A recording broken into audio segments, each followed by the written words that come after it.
Hey guys, welcome back to my YouTube channel. So today we are going to do class 9 maths chapter number 6, that is lines and angles, exercise 6.1, question number first. We are going to start is first exercises और ये chapter में क्या है क्या नहीं है ये हमने इसके इंट्रोडक्शन में सीख लिया है और अब हम इसकी एक्सरसाइज स्टार्ट कर रहे हैं जिसका हम अब फर्स्ट क्वेश्चन करेंगे. सो फर्स्ट क्वेश्चन सेज, देखो एक फिगर दी है 6.13. We will draw that figure very fast in your notebook and I am also drawing it. अगर आपने अभी तक इंट्रोडक्शन वीडियो नहीं देखी है तो देखो आपको कंसेप्ट बिल्कुल क्लियर नहीं होंगे. तो सबसे पहले इसकी इंट्रोडक्शन देखो जिसमें एक एक कंसेप्ट क्लियर है, फिर आप ये वाली वीडियो में इसके एक्सरसाइज करना शुरू करना. हर चैप्टर का पहले कंसेप्ट क्लियर होना चाहिए तभी तो आप चैप्टर करोगे ना. इसी तरह इसी चैप्टर का भी कंसेप्ट क्लियर करने के लिए you have to first of all see the introduction video of the chapter 6 lines and angles. Okay, first question says ये एक फिगर है 6.13, फिगर 6.13. इस फिगर में जो लाइंस ए बी और सी डी है ना ये ओ पे इंटरसेक्ट कर रही है. ये रहा पॉइंट ओ, ए बी और सी डी, मतलब ये ओ पे से कट कर जा रही है. देखो ऐसे ऐसे ये पॉइंट है ओ, इससे कट कर जा रही है ये दो लाइंस. और ये जो एंगल अब इन्होंने बता दिया, कुछ चीज़ गिवन है. जो चीज़ गिवन होती है ना पहले सबसे पहले हम उन्हें लिख लेते हैं अपने क्वेश्चन में. सबसे पहले वो चीज़ लिखनी चाहिए जो गिवन है. Angle A O C plus angle B O E is equals to 70 degree.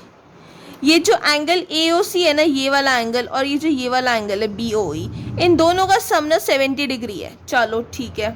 And angle B O D is equal to 40 degree. और ये जो एंगल बी ओ डी है ना ये 40 डिग्री है. Find angle B O E, तो हमें ये वाला एंगल फाइंड करना है और सी ओ डी का रिफ्लेक्स फाइंड करना है, सी ओ ई का. Let's find it out, let's see how to find. चलो सबसे पहले इसे सॉल्व करते हैं. एंगल देखो अब ये 40 डिग्री है. अभी मैंने आपको इंट्रोडक्शन में भी चीज़ बताई थी कि एक एंगल होता है vertical opposite angle, vertically opposite angle. वो क्या होता है जब दो लाइन्स एक दूसरे को इंटरसेक्ट करती है ना एक पॉइंट पे, तो उसके ये पाथ्स बनते हैं, ये जो अपोजिट जा रहे हैं, जब इंटरसेक्ट कर रही हो लाइन्स तो उसके बिल्कुल अपोजिट एंगल, इसके सामने वाला एंगल बिल्कुल क्या होते हैं वर्टिकली अपोजिट एंगल. अब ये दो लाइन्स एक दूसरे को इंटरसेक्ट कर रही हैं और देखो ये दो लाइन्स वर्टिकली अपोजिट बैठ रही है. देखो ऊपर से तो नहीं बैठ रही है लेकिन यहाँ साइड से तो बैठ रही है ना.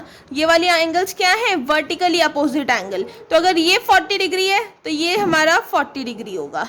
तो हम इसमें लिखेंगे सॉल्यूशन में angle B O D is equals to angle A O C why और ब्रैकेट में लिखेंगे vertically opposite angle. Vertically opposite angle एक दूसरे के इक्वल होते हैं, you know that thing. So 40 degree is equals to 40 degree. Angle A O C is equals to 40 degree. ठीक है, एंगल ए ओ सी की वैल्यू आ गई.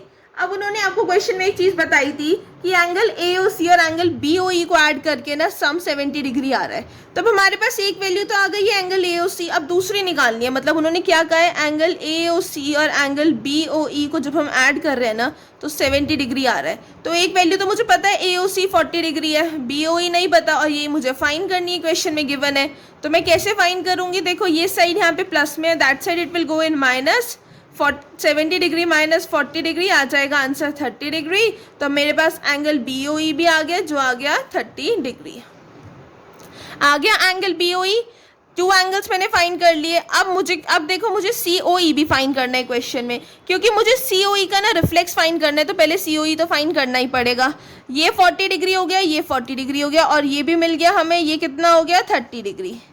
अब आप मुझे एक बात बताओ, ये एक स्ट्रेट लाइन बन रही है और इसमें से ऐसे 2 लाइंस जा रही हैं, तो ये एक हमारा लीनियर पेयर बन रहा है नहीं बन रहा? ऑफ कोर्स बन रहा है लीनियर पेयर. क्यों बन रहा है? मैंने आपको क्या बताया था, लीनियर पेयर क्या होता है सम ऑफ 180 डिग्री. लीनियर पेयर क्या होता है सम ऑफ 180 डिग्री. लीनियर पेयर यही होता है ना. तो अब मुझे इसमें एक साइड ये पता है, एक साइड ये पता है, दो साइड्स पता है और एक मुझे निकालनी है. तो इन तीनों को प्लस करके मेरा 180 डिग्री बनेगा ना. लीनियर पेयर हमेशा स्ट्रेट लाइन पे बनता है, क्योंकि अब मैं इसे नीचे से लूँ तो पूरा 360 डिग्री बन जाएगा. बिल्कुल हाफ है उसका, बिल्कुल हाफ है. तो लीनियर पेयर हमेशा 180 डिग्री का होता है. यहाँ मेरा लीनियर पेयर बन रहा है तो मैं इस सी ओ ई को लीनियर पेयर की हेल्प से निकाल सकती हूँ. येस ऑफ कोर्स निकाल सकती हूँ. So angle AOC plus angle COE plus angle BOE is equal to 180 degree given था. ठीक है, चलो ये लिखते हैं. लीनियर पेयर की शॉर्ट फॉर्म एलपी लिख दी हमने। एंगल एओसी गिवन है 40 डिग्री, गिवन ही हमने निकाला है। एंगल सीओई हमें फाइंड करना है और एंगल बीओई भी हमने निकाल लिया है 30 degree is equal to 180 degree. तो इन दोनों को प्लस करो, 70 degree plus angle C O E is equals to 180 degree. यहाँ सीओई लिखो और वहाँ दूसरी साइड 180 डिग्री में से 70 डिग्री माइनस कर दो, तो ये एंगल सीओई की वैल्यू कितनी आ गई हमारी 110 डिग्री। लेकिन मुझसे क्वेश्चन में एंगल सीओई नहीं पूछा, इसका रिफ्लेक्स पूछा है। अच्छा, आप रिफ्लेक्स कैसे निकालते किसी एंगल का, ये चीज़ आप बचपन से सीखते आ रहे हो। अगर किसी चीज़ का भी आपको रिफ्लेक्स निकालने को कहा जाता है ना एंगल्स में, तो आप उसको 360 डिग्री में से माइनस कर देते हो। किस में से माइनस कर देते हो? 360 डिग्री में से आपको एंगल सीओई का रिफ्लेक्स निकालना है, तो हम इसको माइनस कर देंगे। तो जब हम 360 डिग्री में से 110 डिग्री माइनस करेंगे, हमारा आंसर आ जाएगा 250 डिग्री। और ये आ गया हमारा आंसर। हमसे एक चीज़ पूछी थी, therefore reflex of angle COE is 250 degree and angle BOE is 30 degree. हमसे क्वेश्चन में ये दो चीज़ें पूछी थी जिनका आंसर हमने फाइंड कर लिया है। तो ये हो गया हमारा क्वेश्चन कंप्लीट। इसमें कोई चीज़ नहीं रह गई है अब करने को, क्वेश्चन पूरी तरह से कंप्लीट हो गया और हमारे 2 आंसर्स आ गए हैं। आई होप आपको अच्छे से एक एक टॉपिक क्लियर हो। If any confusion, still you have any confusion, comment down, and no confusion, then also comment, like, share and don't forget to subscribe my YouTube channel. Thank you. See you soon in the next video.